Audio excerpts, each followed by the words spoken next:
think Hello, we are a everyone, good and number. welcome to Africa Fire Mission's weekly virtual training session. My name is Mike. I'm a project coordinator here with Africa Fire Mission. We're so happy that you took time out of your busy schedules to come and join us for today's training. Today, we're joined by Brad Banz. Brad's a retired captain from Wichita, Kansas, and he's also worked as a volunteer fire chief and pretty much every position you could have within the fire service here. He's been traveling with us to Kenya and Malawi. Been doing a lot of great work for at least 10 years throughout Africa. So we're pleased to have him back and with us again today. If you stick around, we're going to be talking about incident command today, and he's got lots of experience in that incident command system. If you stick around for at least 70% of today's training, which is usually about 40 or 45 minutes, you'll receive a certificate of attendance for today's training. Keep an eye on the chat. I'll post a link to our Google Drive as well, where if you get cut off or can't complete today's lesson, you can go there, watch a video of today's training, answer a couple questions, and receive a certificate of attendance for that training as well. Before we get started with our training, I'm going to pass things over to Jose Nangiri. He's our fire safety advocate for Africa Fire Mission for a couple words of encouragement. Go ahead, Jose. Thank you, Mike. I truly appreciate you. Brad, thank you for finding time. It's always nice having you on board. Asante. And I'm looking forward to meeting you sometime this year as God helps us. With me, I have my friend. We call her November, but her official names are Sarah Mwangi. You know, she came to visit me. So back to my words of encouragement today. I was just thinking about uh, recovery. You know, us as firefighters or as first responders, it is very important that we recover. We recover our bodies back to performing best. You know, because you see now at the fire ground, sometimes you might have like 2 or 3 calls, and you're all pumped up. You're saying, "Hey, good to go. I can go to another fire call," on things like that. And it's time for you to rest on your 4 days rest or 2 days rest. You actually don't rest and continue doing stuff. That is very dangerous. You can even get sick. So what are the ways that you can actually get to rest? And these have been proven to be very highly effective. Number one, when it's time for you to go and maybe your time to rest, for example, you're off duty, please go and sleep. I mean it. Go and sleep. At least have about 8 hours of sleep. I know that's a little bit weird. 8 hours? Yes. Make sure you blind off the curtains and then sleep. Put your phone on flight mode and sleep. Uninterrupted sleep makes your body rejuvenate back, and you can become a better performer much later on. Number two, another way that has been really highly effective. For example, you're busy at work, and you're in the gym, and you don't rest. You go again and start doing other things, maybe like cooking. You're back again in doing stuff in regards to making the compound clean. What you need to know and understand, go back and relax. Go back and rest. Give your time to rest. If you don't do that, there's actually a syndrome called overtraining syndrome. When that checks in, you might actually fall sick and will take you to hospital. The last and not least, make sure you hydrate. You see like how Mike is doing, taking his cup of coffee and tea and water. Every time, make sure you hydrate. Make sure you give yourself water, and make sure that your body is always having water inside of it. With that, you're actually going to keep yourself more healthy. You're going to be less grumpy, and you're going to be more participatory even when your time for duty comes in. Thank you for listening in. Back to you, Chief Mike. Thank you so much, Jose. We always appreciate those words of wisdom that you share with us and encourage us in our work. When we get finished with today's training, we'll invite you to stick around for tea time. Jose is going to host a tea time for us where we can ask questions about today's class or discuss anything that may be on your mind. So I would invite you all to stick around for that when we get finished with today's lesson. I think without further ado, I'm going to pass things over to our instructor of the day and let Brad get started there. He's got his screen shared, so go ahead, sir. Take it away. All right. Thank you very much. Thank you, everybody, for dropping in this afternoon. So, incident command structure. When I saw this, the incident command structure, I had to stop and think about this for a little bit. And so what I decided is looking at the incident command structure, I looked back on some of the classes and I noticed that back, I think it was like November or December, you guys had a class on incident command. And so I saw the incident command structure and I decided that to do the structure, you still have to go back and review the incident command system a little bit. So, so I'm going to take you guys back and still do the review of incident command because I think it's important that we talk about the incident command system a little bit. So anyway, and it's good review for everybody. And for those of you that haven't been in and talked about incident command, we'll go back and we'll talk about it and kind of get an overview of it and review that as we go through the class this morning. So again, thank you very much. And I know I've seen some familiar faces on here, so I appreciate you guys dropping in this morning. So we'll talk about our objectives. First of all, we'll hit the needs for an incident command system. Go over why we need to have an incident command system on really any incident that we go out on. Talk about a few of the management characteristics. What makes up a good incident command system? That'd be our management characteristics. Hit a few definitions, and then go over the structural format. And this will be for all different sizes of incidents. So moving swiftly along, I want to start off and talk about an incident that's going on right now in the U.S. It's the Smokehouse Creek fire that's happening in Texas down in the U.S. And can you guys see my arrow that I'm moving around? Yep. Okay. So this is a map right here of the fire right here down. This is the city of Amarillo, Texas. It's about 300,000 people.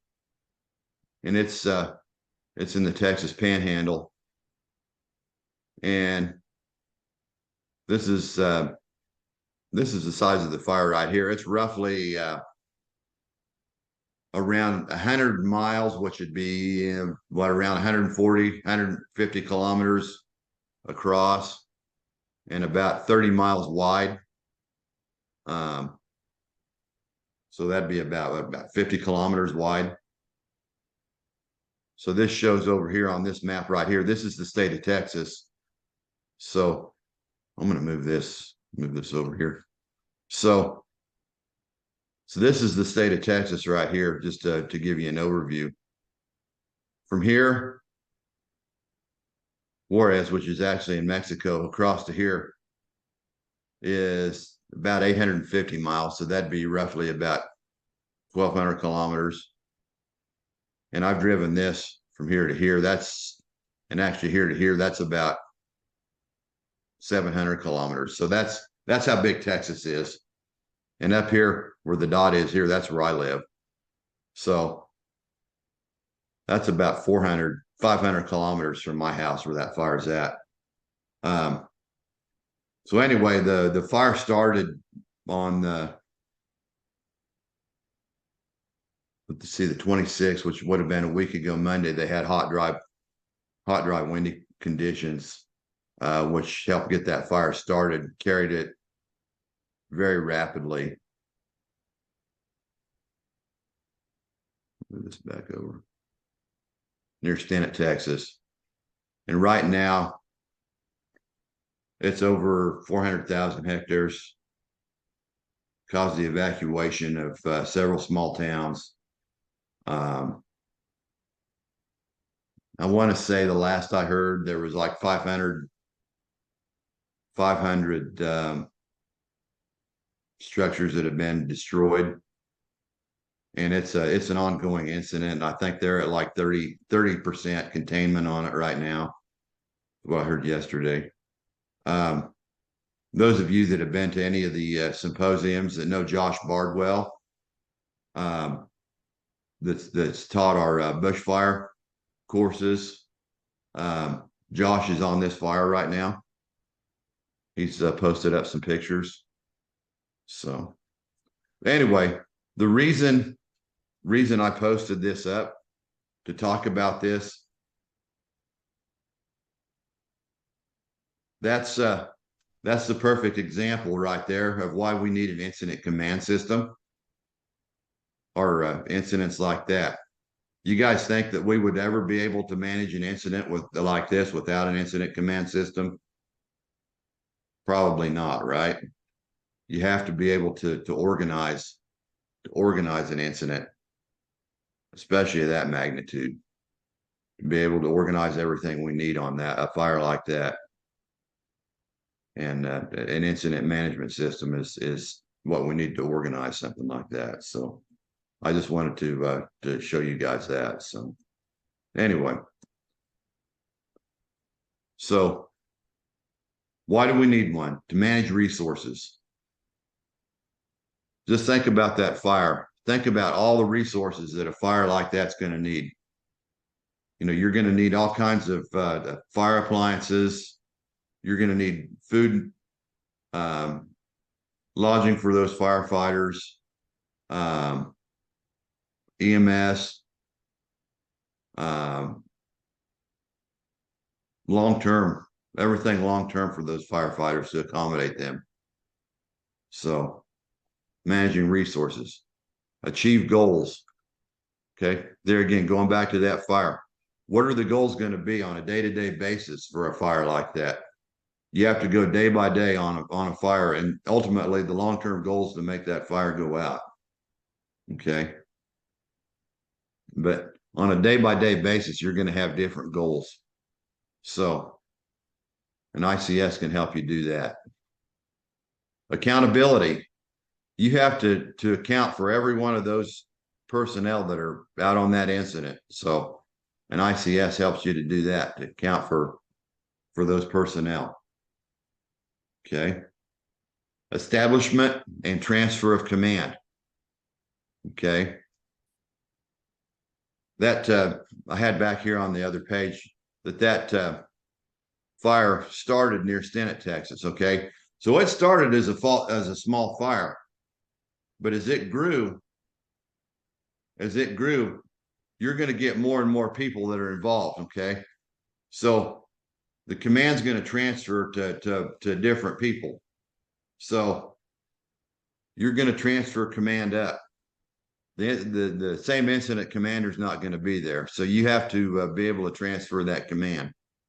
Okay. And then, you know, being a week and a half out now, they're going to transfer command by shifts. So you have to be able to transfer that command by shifts. So that's what the ICS allows us to do as well. So, and then the incident action planning. Okay, that allows us to do that. There again, by shifts.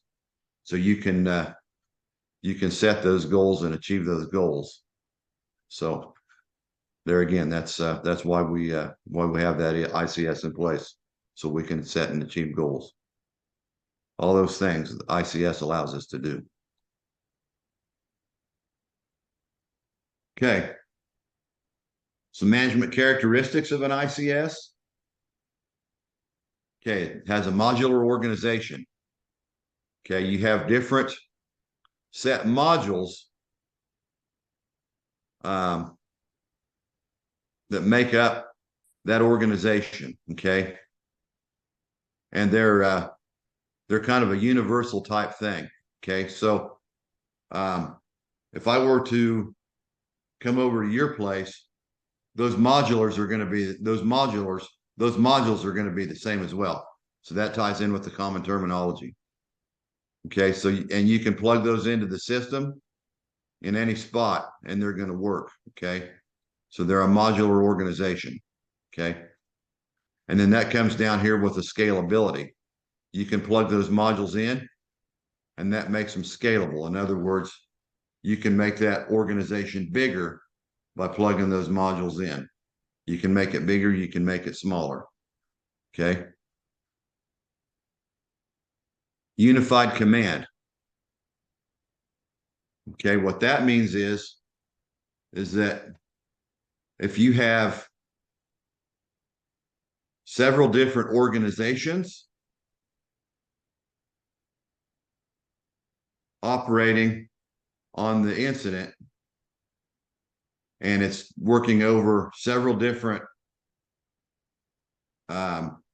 boundaries, say for that big fire, in other words, you're going to have several different fire departments that are working over several different regions. That means that they can all work together. Okay, they're all going to have a say in what goes on that incident. Okay, in other words, they're all going to have a say in the decision making. Ultimately, you're going to have one incident commander, but they're all going to have a say in what goes on. They're all going to be involved in the decision making process, and that's what unified command means. Okay, common terminology. In other words, what a tender would mean, and we have this problem in the U.S. What a tender would mean in my place, a tender would mean over in your place. What an engine means in my place, an engine means in your place. What an ambulance means in my place, an ambulance means in your place, and so on and so forth. Common terminology. Okay. Management of span of control. Okay, what that means is you have a manageable span of control. Usually that is from 3 to 7 people, okay, depending upon the complexity of the incident. Okay, if you're trying to manage too many people, it's unmanageable. So that's another reason why we set this up, so we can split responsibility. Okay, and then integrated communications. I know that can be a problem because not everybody has radios. If you do have radios, not all of them are going to be the same. But if you can work out a communications plan, that's part of the system, working out that communications plan. That way everybody can talk to one another, even if it's having to use cell phones, even if it's sharing radios. But part of that is to integrate your communications.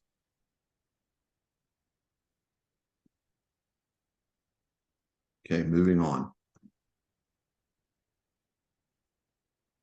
Okay, throw in a few definitions. Unified command. Okay, we just talked about that. A unified command is a command having multiple partners in these incidents that involve multiple jurisdictions or multiple agencies. Now, here's another concept for you, and that's a unity of command, and that's very important. And we'll show you this when we start getting over into the structure. A subordinate reports to only one superior. Okay, in other words, you're not going to be reporting to 2 or 3 different guys. And each guy would be telling you to do something different. You're going to be reporting to one guy, and then that guy's going to be reporting to one guy, and then he's going to be reporting to one guy. He or she is going to be reporting to one guy. That's called unity of command. Okay, that's what makes the system work. An incident command post. That's the area where the incident commander and the staff are located. That commander's staff. Okay. When an incident's small, that incident can be in your appliance, in your fire appliance. As that incident grows, that's going to be, that could be in a big tent with lots of tables, or it could be in a big building way away from the incident. Okay. But that's a place where the incident commander can have to run the incident. Okay. But everybody needs to know where the incident command post is. Incident base. Okay. That's as we start growing the incident, you're going to have a base, and that's where your logistical functions. That's where your food, your fuel, your sleeping areas are for your resources that are coming in from out of town. That's where they're all going to stage at. Okay. Your incident command post could likely be at the incident base.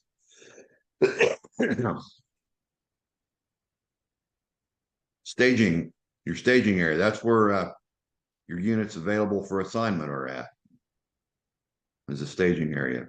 And usually you'll have a staging officer that will be in charge of logging units in and out, and talking, either depending upon how big the incident is, they could be talking to the incident commander, they could be talking to the operations officer about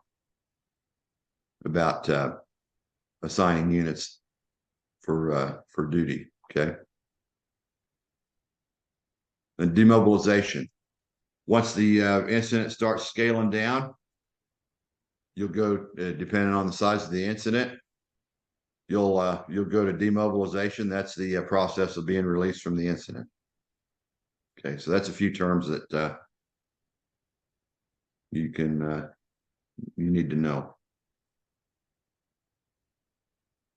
Okay, moving on. So just talking about your ICS structure. Oops.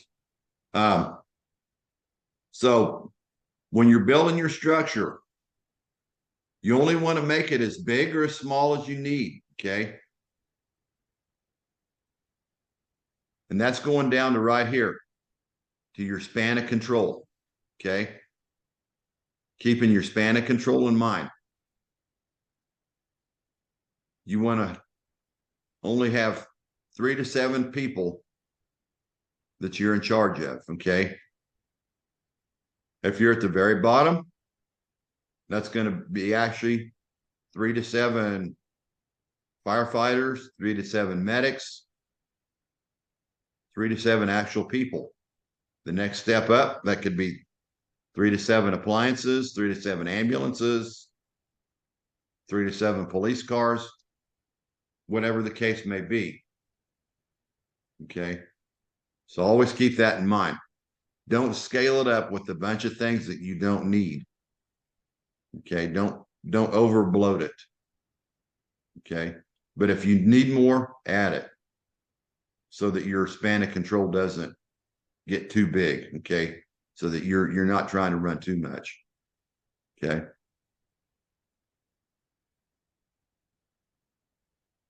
That position is always staffed. The incident command position is always staffed.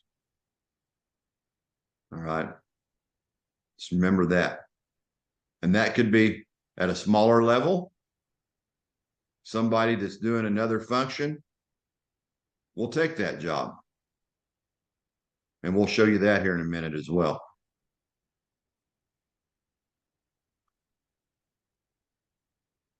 There again, at a smaller level, the incident command assumes the IC assumes tasks for positions not filled, and we'll show you that as well too. And this is going to be at the smaller level. So we'll move on down.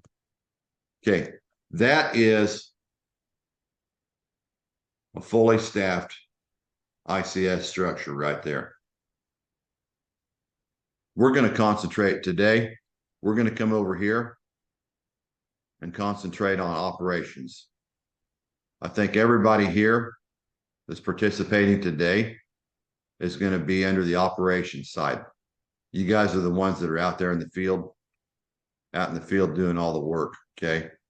So that's why I want to concentrate on operations, because this is what you guys are going to be involved in. Okay. When incidents start getting big like that, the incident down in Texas, in the US, this is when all of the rest of this starts getting activated over here. Your planning functions, your logistics, your finance. Okay. But I want to concentrate on this piece of it right here, because this is what you guys are going to see most of the time.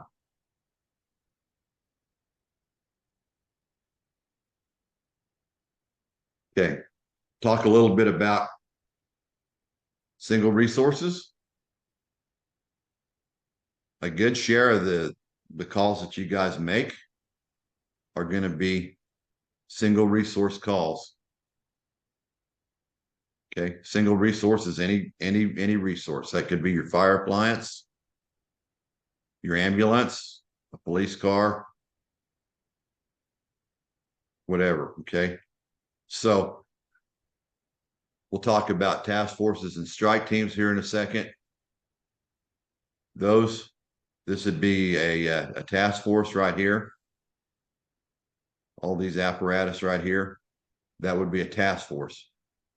When you start talking about the incident command system, those are counted as a single resource towards your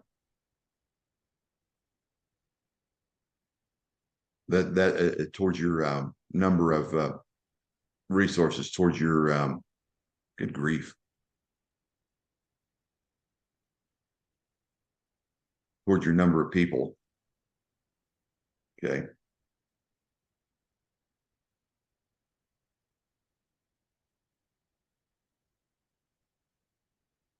Okay, so this would be your ICS structure.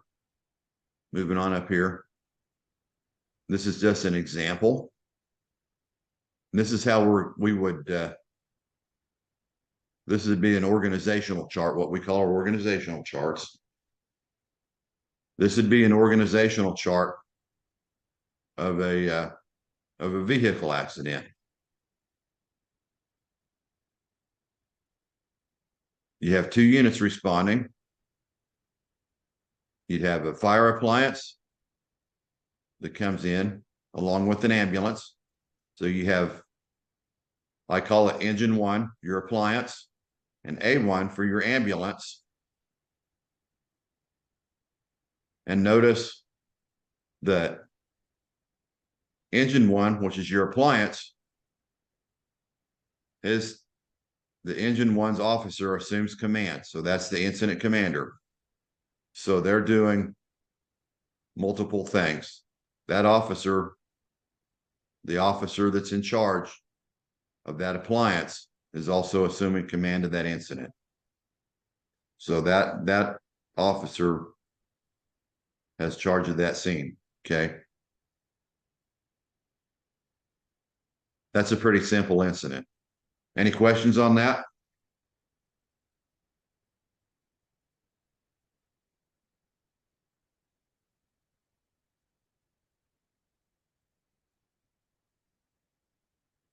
So that's how you would deal with single resources. Okay. So we'll talk a little bit about the task forces and the strike teams. Remember, I told you that these task forces and strike teams, they count as a single resource towards your span of control. Okay. And that's important, like for the fire down in Texas. for the big bushfires like that, because they can count as a single resource towards your span of control. Okay. So a task force, there again, there's that other picture that I showed you. It's 3 to 7 units with the leader. And it can be mixed type of units. You can see you have 2 different types of bushfire type equipment. Those are quick attack trucks. And these look like tactical tenders there. Okay, so you can have 3 to 7 units, mixed types, and they'll usually have a leader. Okay. Strike team, 3 to 7 units with the leader. And notice these are all the same. So that would be an ambulance strike team, right? It's an ambulance strike team.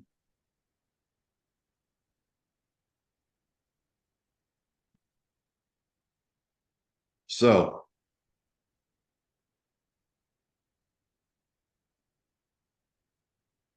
we'll move on. We're going to move on up. I'm going to go back to the picture here. Okay. So we have our single resources here. We're moving on up to divisions and groups now in our structure. So we're moving to divisions and groups. Okay, so a group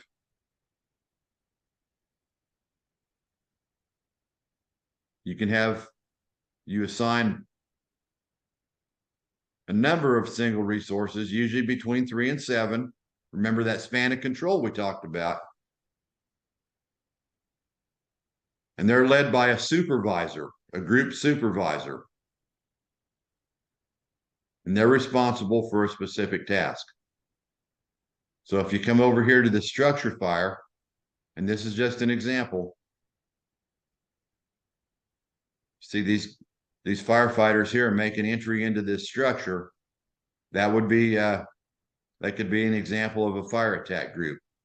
You could have firefighters from several different fire appliances that have been assigned to fire attack group going in to make an interior attack on this structure. Okay, so that would be an example of a fire attack group.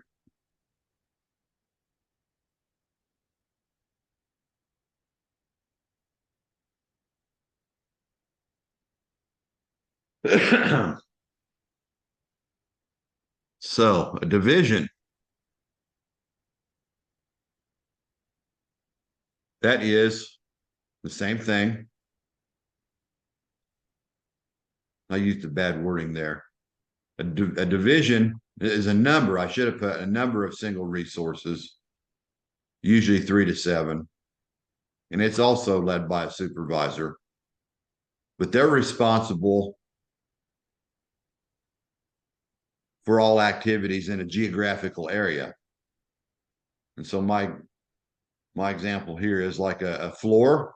If you're inside of a multi-story building, that would be a certain floor. For the side of a building, like the north, south, east, and west, or what we would call A, B, C, or D, the region of a bushfire. So like down in Texas, on that bushfire down there, they would have divisions. And then that's where you have the strike teams and the task forces that you can assign those divisions. Okay, that's where the single resources come into play. That's where assigning those task forces as single resources come into play. So you could have up to 7 task forces assigned to a division with 7 appliances on each task force. So you could have 49 appliances assigned to a division. So that's kind of cheating, but it actually makes life a lot easier as far as assigning resources. But like I said, a task force or a strike team is considered a single resource. So anyway, so a division in my example here, you have it looks like an obvious defensive structure fire here. And you might assign 3 or 4 crews to each side of this structure fire. And so that could be the North Division. Okay. So that's what they're doing here. They're fighting this from a defensive position. So that would be an example of that.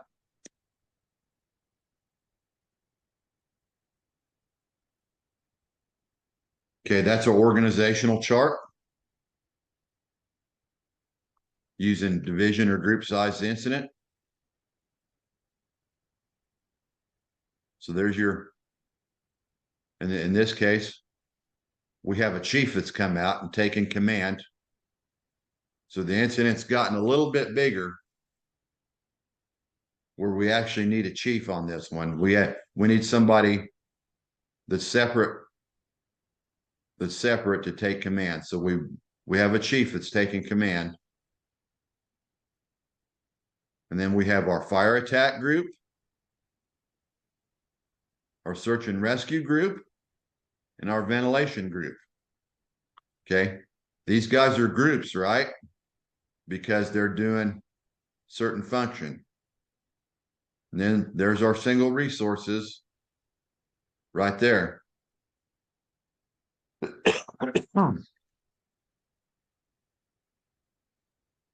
They're each assigned to each group. You notice that for fire attack, Engine 1's officer is the fire attack group leader. For search group leader, Engine 4's officer is the search group leader.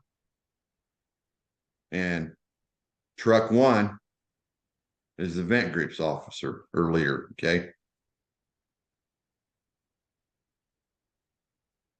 So I added something extra here. I added a safety officer. Okay, the safety officer is what's called a member of the command staff. And we'll talk a little bit more about that in a minute. Okay. The safety officer is part of that incident commander's command staff. Okay. And that safety officer, their job is the overall ultimate safety of that incident. I made that chief 2. Okay. So that incident's growing, right? That incident's growing. That's why we had that chief added in there, because these guys don't have time to command the incident and do their jobs. So that's why it's scaled up.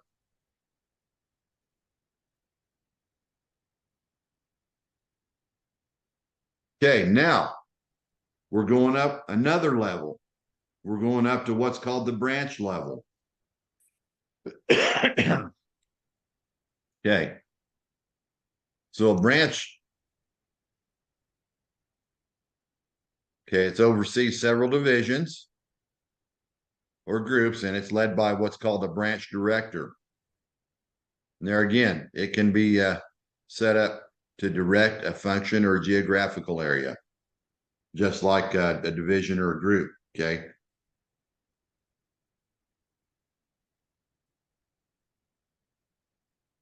So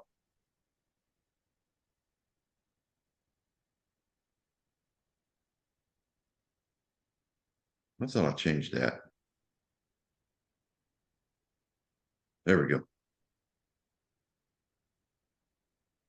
So that's our branch level right there. That's our branch level right there.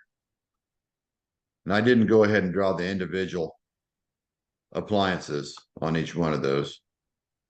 Okay. But now we're at the branch level. We have a lot of people in each group. We've assigned, looks like maybe we have a hazmat, some sort of a hazmat incident, or maybe a fire with hazmat involved.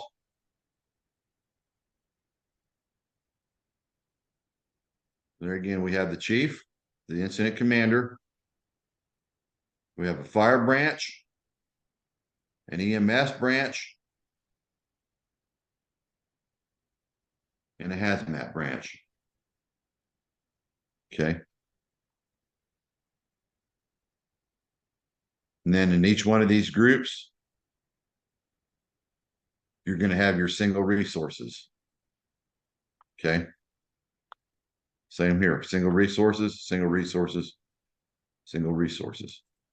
So you guys see how this incident's getting bigger and bigger. These resources or these incidents get bigger and bigger. As they get bigger and bigger, you can scale up.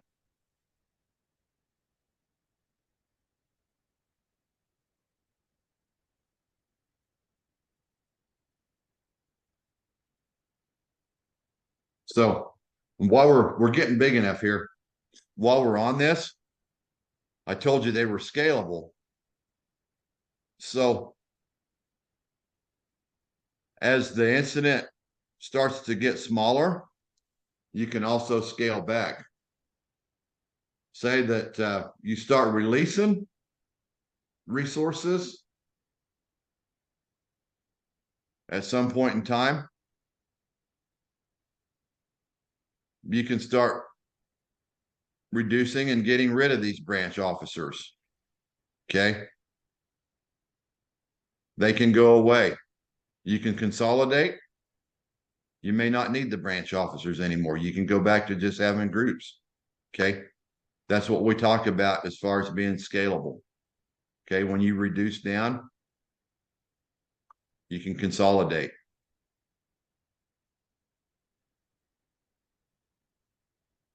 You can consolidate.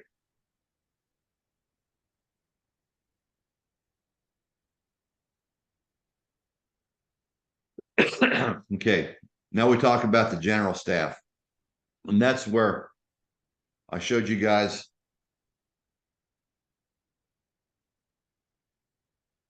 that other model. And that's your command, your operations, your planning, your logistics, and your finance. Okay. And then your command staff, I showed you the safety officer. Then you also have a liaison and your public information officer. Okay. Those other positions,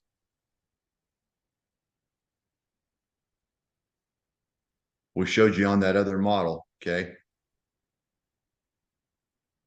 We already showed you the safety. Your liaison, which is also part of the command staff. That's on a big incident. Your liaison is going to be the liaison between your agency and other agencies that are coming into the area to help integrate them into to the system, what's going on. Your PIO, your public information officer, in charge of releasing all information about the incident to the media. Okay.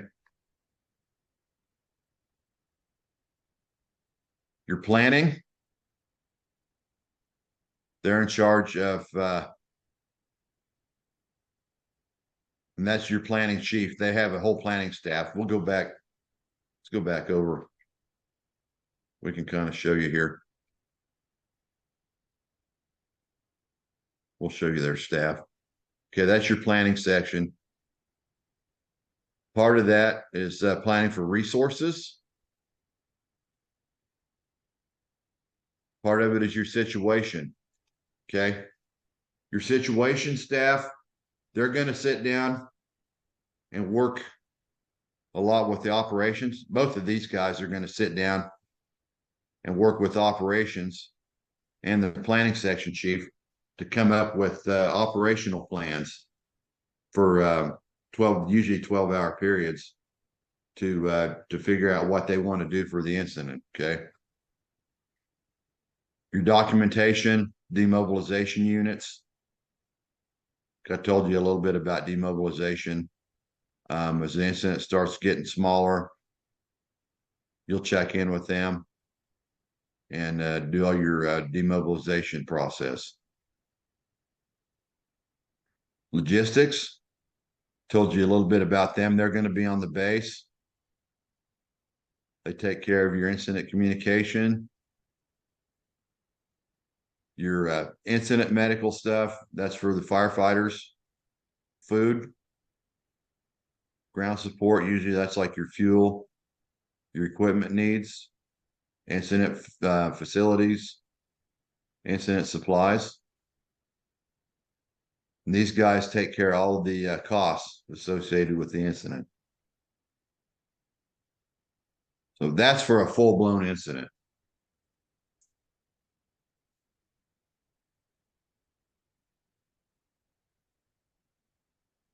All right. Any questions? A lot to cover. Like I said, that's why I just covered operations.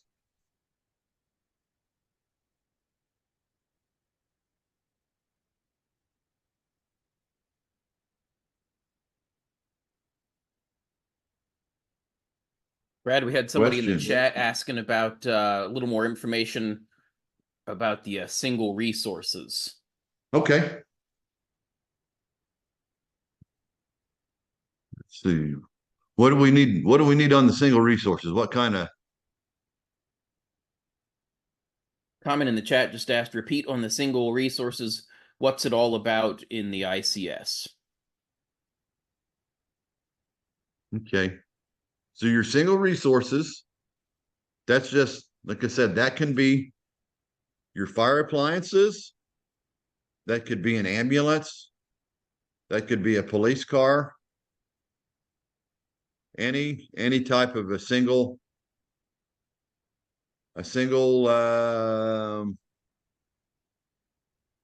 piece of equipment that's out there doing the job. That's the people that are actually doing the work. Does that make sense? And this is sort of the start of almost every incident, right? Where Yeah, you've that's got going to be the start. That's where the incidents start. And that's where they usually grow from there. Okay. There you go. That's your single resources right there. And that's where the incidents usually start. And then they start scaling up. Okay. They start getting bigger from there. Does that make sense? They can start like that. And then as the incident gets bigger, if it starts to turn into anything, it can start scaling up to that.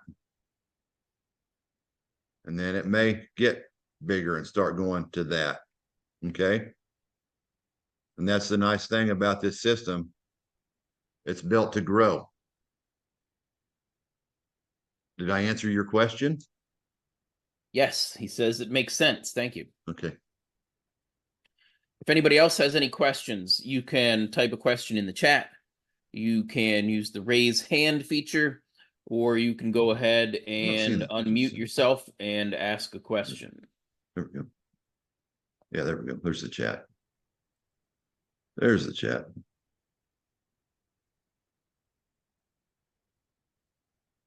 Any other questions?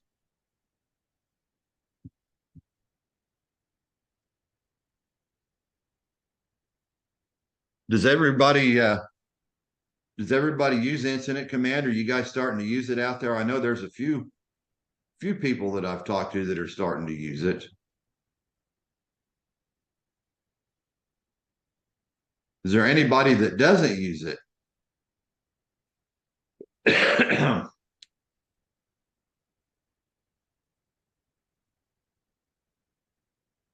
Guys are quiet today.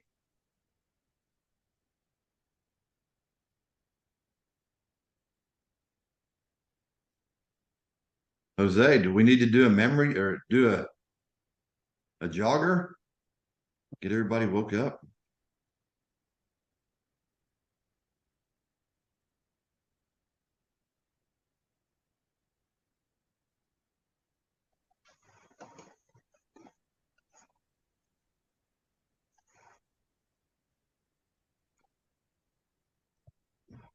Any more questions? Goodness.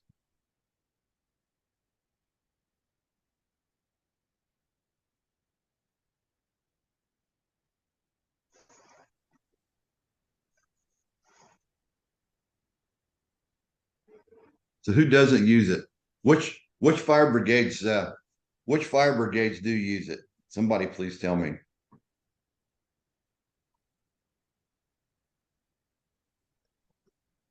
Guys are all being bashful today.